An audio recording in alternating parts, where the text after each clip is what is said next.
창세기 30장 41절부터 43절까지 우리 한 목소리로 함께 읽도록 하겠습니다.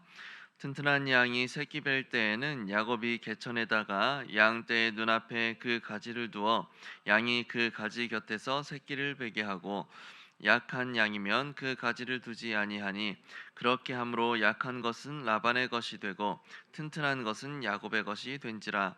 이에 그 사람이 매우 번창하여 양떼와 노비와 낙타와 나귀가 많았더라. 아멘. 야곱은 라반에게 양떼 중 얼룩지고 점 있는 양을 자신의 몫으로 정해달라라고 요청을 했고, 교묘한 방법으로 강하고 건강한 양들이 얼룩진 양을 낳도록 그렇게 만들죠. 그렇게 자신의 가축들을 늘리고, 또 반대로 약한 양은 라반에게 돌아가게 함으로써 야곱이 자신의 재산을 크게 불리게 됩니다. 해당 내용으로 함께 말씀을 나누겠습니다. 내용 한차 1번. 라반은 야곱에게 품삯을 주지 않으려고 어떤 계략을 꾸밉니까? 자신의 가축들이 혹시 야곱에게 준 그 가축들과 실수로라도 섞이지 않게 하려고 자신의 아들들에게 건강한 가축을 맡기고, 그리고 야곱의 가축들과 자신의 가축들이 서로 사흘길 거리를 두고 목축이 이루어지도록 합니다. 상당히 먼 거리를 두고서 그렇게 가축이 이루어지도록 지시를 하는 거죠. 내용 관찰 2번. 야곱은 자신의 몫을 챙기기 위해서 어떤 방법을 사용합니까? 41절을 보면 껍질을 벗긴 가지에 흰 무늬를 내서 라반의 그 튼튼한 가축들이 개천에 물을 마시러 올 때 개천 주변에 그 가지들을 세워 놓았다고 그렇게 이야기합니다. 그래서 그 흰무늬 가지를 보면서 물을 마시는 양들은 아롱진 새끼들을 낳게 됐다고 이야기를 하고 있는 거죠. 여기에는 좀 재미있는 배경 이야기가 있는데 우리가 연구와 묵상에서 함께 그 내용을 살펴볼게요. 연구와 묵상입니다. 라반의 방해에도 불구하고 야곱이 번창한 이유는 무엇입니까? 앞에서 흰 무늬를 낸 가지에 대한 이야기를 했는데, 당시에는 가축들이 교미를 할 때 눈에 보이는 어떤 색상이나 어떤 이미지 또는 형상에 의해서 새끼들이 영향을 받는다라고 생각을 했습니다. 이것을 시각 착상설이라고 해요. 시각 착상설. 예를 들어서 소가 교미를 하는 그 장소에 아주 건강하고 또 튼실한 소의 형상을 세워두는 거죠. 그러면 두 소가 교미를 하면서 그 튼튼한 형상의 소를 보는 겁니다. 그렇게 되면 그 교미로 태어난 그 새끼가 아주 건강하고 튼튼하게 태어난다라고 믿는 거예요. 이것을 시각 착상설이라고 하는데, 여기에는 살짝 주술적인 그런 행위가 들어있다고 할 수도 있는 겁니다. 야곱이 바로 이 시각 착상설에 기반해서 그 점 있는 가지를 세워놓은 것인데, 이것은 명백하게 따져보자면 절대로 하나님의 백성이 보여야 하는 모습은 아닌 겁니다. 자신의 꾀와 욕심으로 형의 축복을 가로채서 도망을 쳐서 지금까지 고생을 하고 있는데, 지금도 정신을 차리지 못하고 자신의 꾀로 라반의 가축들을 빼앗으려고 하고 있는 거죠. 상당히 야비한 모습이라고 할 수가 있는 겁니다. 그런데 중요한 것은 여호와 하나님께서 야곱의 이런 야비한 모습마저도 사용하셔서 야곱에게 약속한 언약을 지켜 나가셨다라는 사실이에요. 사실 정확하게는 야곱도 야비했고 라반도 야비했습니다. 그런데 이 둘 사이의 승자는 야곱이 된 거죠. 그렇게 야곱이 승리하게 된 원인은 하나님의 언약이 야곱과 함께 있었기 때문이다라고 할 수가 있는 거예요. 우리 느낀 점으로 넘어갑니다. 야곱이 번창한 것은 그의 수고나 지혜 때문이 아니라 하나님께로부터 비롯됐다라는 사실을 보며 무엇을 느낍니까? 사실 야곱의 인생 자체가 이런 삶 아니겠습니까? 어머니의 태중에서부터 형 에서의 뒤꿈치를 잡고 태어났어요. 그래서 이름도 뒤꿈치를 잡은 자라는 뜻의 야곱이라고 지어졌는데, 속이는 자, 사기꾼 이런 의미의 이름 아니겠습니까? 야곱은 그 인생 자체가 뒤꿈치를 잡은 자로서 그렇게 살아온 겁니다. 자신의 꾀로 자신의 욕심으로 그렇게 자신의 삶을 채우면서 살았어요. 지금도 야곱은 비록 자신이 오랜 시간 보수도 없이 일하고 있는 부당함을 자신이 갱신하려고 했던 것이지만 그 방법이 전혀 의롭지 못했다라는 거죠. 정당하지 못했어요. 치사했어요. 그러나 하나님은 그런 야곱에게 신실하신 하나님으로서 여전히 동행하고 계셨다라는 거죠.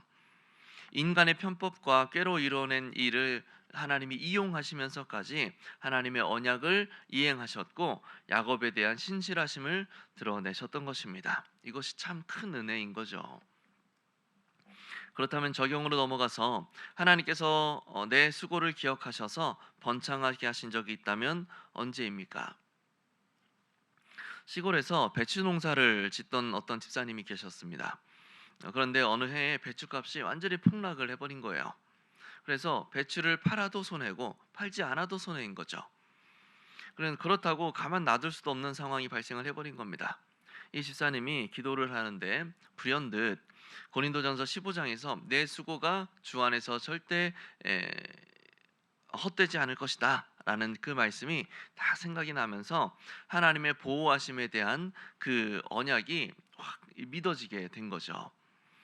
그래서 이 집사님이 가난한 사람들에게 김치를 만들어서 전달할 수 있도록 교회의 그 김장 봉사에 자신의 배추를 모두 다 몽땅 헌신을 한 거예요. 기부를 한 거죠. 이를 통해서 너무나 많은 가난한 사람들이 김치를 전달을 받았고 이 소식이 전해지면서 집사님의 이야기가 지역 뉴스에 이렇게 보도가 됐어요.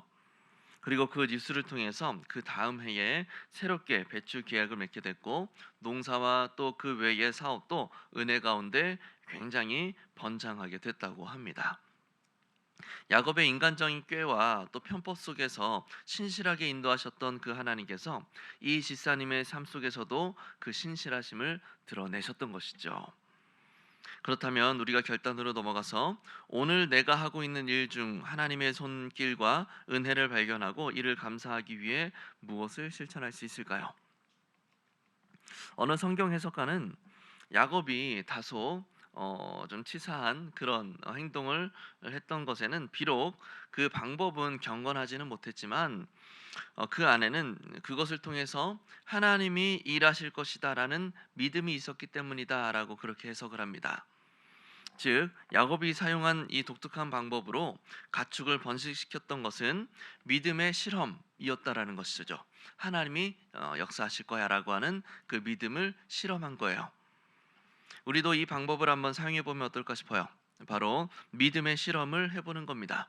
예를 들어서 업무를 시작하기 전에 10분 동안 감사 기도를 하고 하나님께서 내가 업무를 잘 감당할 수 있도록 집중력을 주십시오라고 기도하는 거예요. 그 후에 업무를 내가 감당하면서 나의 집중력의 변화를 한번 체크해 보는 거죠. 내가 전과 어떻게 내 집중력이 변화됐는지를 한번 체크해 보면 하나님이 나와 함께 하시는구나 라는 것을 느껴볼 수 있을 거예요.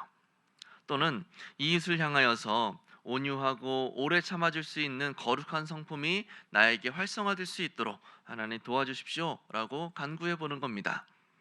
그리고 이웃을 대하는 나의 모습 속에서 그 성품들이 얼마나 잘 실행되고 있는지를 점검해보고 또 내가 그렇게 온유하게 그 이웃을 대했을 때 그 이웃이 전과는 또 어떻게 반응하고 있는지 그 반응이 어떻게 다른지를 또 한번 기록해 보는 거예요. 그렇게 내가 기도했을 때 하나님이 어떻게 역사하시는지를 실험해 보는 거죠.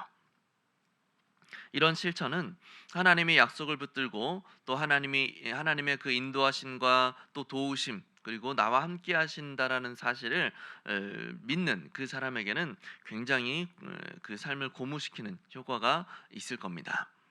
아무쪼록 야곱이 야비하고 또 치사하게 자신의 앞길을 개척하려고 했을 때도 하나님의 신실하심이 임했는데 그와 함께 했는데 하나님 앞에서 성실하고 경건하게 그 길을 걸어가고자 하는 자들에게는 얼마나 더 하나님이 신실하게 동행해 주실까 하는 그 기대감이 우리에게 있었으면 좋겠습니다. 그 기대감을 가지고 늘 나의 그 믿음의 실험을 실행해 가면서 하나님의 인도하심 속에 살아가는 법을 훈련해 갈 수 있는 우리 모두가 될 수 있기를 예수님의 이름으로 간절히 축복합니다. 기도하겠습니다. 오늘 말씀을 기억하면서 믿음의 실험을 실행하며 하나님의 보호와 인도하심 속에 살아가게 하옵소서. 또 열매 맺게 하시는 분은 오직 하나님이심을 믿으며 최선을 다하되 언제나 은혜를 구하게 하옵소서. 또 8월 집중 기도 제목입니다. 리모델링을 통해 길동교회가 민족 복음화와 선교를 위한 도구로 더욱 크게 쓰임 받게 하옵소서. 교회를 향한 비전과 소망이 성도들의 마음에 깊이 새겨지게 하옵소서. 이와 같은 기도 제목으로 기도하시고 개인 기도하시고 자유롭게 돌아가시면 되겠습니다. 주여 한번 부르고 기도합니다. 주여. 하나님, 우리 심령 가운데 하나님의 인도하심과 보호하심이 깊이 믿어지고 하나님 신뢰될 수 있도록 주님 붙들어 주시옵소서. 우리의 연약함과 또 우리의 하나님 그 부족함 가운데서도 하나님은 그마저도 사용하셔서 우리를 향한 하나님의 신실하심을 이루어 가신다라는 사실을 우리가 믿고 신뢰하며 하나님의 은혜를 구하고 그 은혜 가운데 살아갈 수 있는 우리 모두가 될 수 있도록 주님 붙들어 주시옵소서. 하나님 역사하여